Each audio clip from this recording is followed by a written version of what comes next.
पापा बैठे हुए थे पोटैटो के साथ रेस्टोरेंट में और पोटैटो कर रहा था नाश्ता और पापा देख रहे थे उसे नाश्ता करते हुए बेहद अजीब नजरों से। पापा ने खुद एक भी नवाला मुंह में नहीं डाला था, वो पूरी तरह से उलझे हुए थे, तो आखिरकार वो उससे पूछ ही देते हैं, क्या तुम्हारे स्कूल के आसपास और कोई रेस्टोरेंट नहीं है? ये सब खाने से क्या सेहत बनती है? ये बिल्कुल बेकार है। पोटैटो कहता है पोटैटो के मुंह में खाना था इसलिए हमें समझ नहीं, पर पापा को समझ आ गई है। वो कहते हैं, कुछ नहीं, तुम खाओ खाओ। मुझे काम के सिलसिले में कुछ दिनों के लिए बाहर जाना पड़ेगा। मैं तुम्हारे पास अपना कार्ड छोड़कर जा रहा हूँ। अगर तुम्हें कुछ भी जरूरत पड़े तो तुम खुद खरीद लेना। पापा अपनी जेब से कार्ड निकालकर पोटैटो के बैग में डालने के लिए उसके बैग की जिप को खोलते ही हैं, बैग में जो सारा सामान भरा था वो बाहर निकलकर बिखर जाता है और ये सब थे चॉकलेट्स के बॉक्स। उन्हें देखकर पापा हैरान हो गए थे। उनमें से एक डब्बा पकड़कर पापा कहते हैं, चॉकलेट्स इतनी सारी क्यों? तो पोटैटो कहता है, ये सब मुझे मेरे क्लासमेट्स ने दी, वो बहुत जिद कर रहे थे इसलिए मैंने ले दी। तो पापा जैसे जेलस महसूस कर रहे हैं, वो कहते हैं, तुम्हारे क्लासमेट्स ने? लगता है कि तुम काफी मशहूर हो। तो पापा अपने पास खड़े हुए ड्राइवर को चॉकलेट्स के बॉक्स पकड़ाते हुए कहते हैं, कोई ऐसे ही तुम्हें कुछ भी दे देगा और तुम खा लोगे? फेंक दो इन्हें। पर इससे पहले कि ड्राइवर वहां से जाता, पोटैटो चिल्लाकर कहता है, रुकिए, वो वाला मैंने खुद खरीदा था। पापा चिल्लाकर कहते हैं, तुमने खरीदा? किसको देने के लिए? पापा के इस तरह से अचानक से चिल्लाने से पोटैटो बहुत ज्यादा घबरा गया था। वो थोड़ा झिझकते हुए कहता है, वो वाला मैंने, क्या आपको चाहिए? पापा कहते हैं, हाँ। अरे भाई, तुमने पापा के लिए खरीदा है, हम सबको पता है, चॉकलेट अड्डे पर।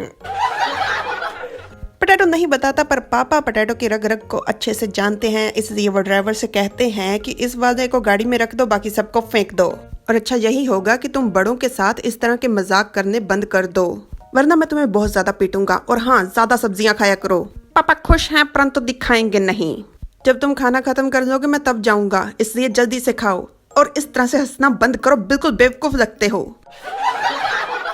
और आज की कहानी से ये शिक्षा मिलती है कि ये चॉकलेट डे, ये सब कुछ इत्यादि केवल धन और सेहत की बर्बादी है, इसलिए इससे परहेज करें। और ऐसा वो लोग कहते हैं जो सिंगल हैं।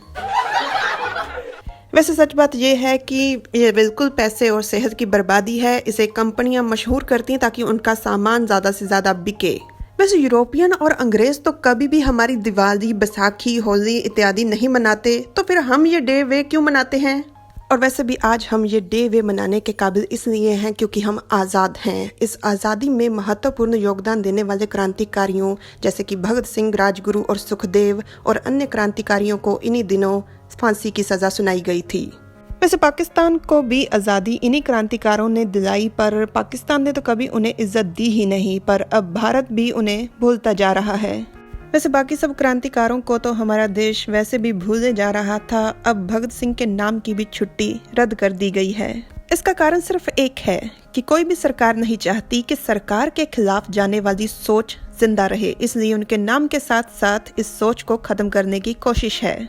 भले ही इस सोच पर ही इस देश को आज़ादी मिली है, पर यह सोच अब इस देश की सरकार को नहीं चाहिए। खैर, वो तो किसी भी देश की किसी भी सरकार को नहीं चाहिए, इसलिए ये सरकार की जिम्मेदारी नहीं है, हम लोगों की है कि हम अपनी आने वाली पीढ़ी के सामने कौन सी सोच को पेश करना चाहते हैं। वैसे ये जानकर तो मुझे और भी ज्यादा दुख हुआ था कि जो अंग्रेज अफसर आज़ादी के बाद ब्रिटेन वापस लौट गए थे, उनको पेंशन भारत से जाती थी। वहाँ बैठे जिन अंग्रेज अफसरों ने सिर्फ और सिर्फ हमारे देश को लूट कर ब्रिटेन का खजाना भरा था। पहले कभी भी किसी शहीद का कोई दिवस होता था तो उसके नाम की फिल्में जरूर टीवी पर हमें आम देखने को मिलती थी, वो भी हर एक चैनल पर अब देखने को नहीं मिलती।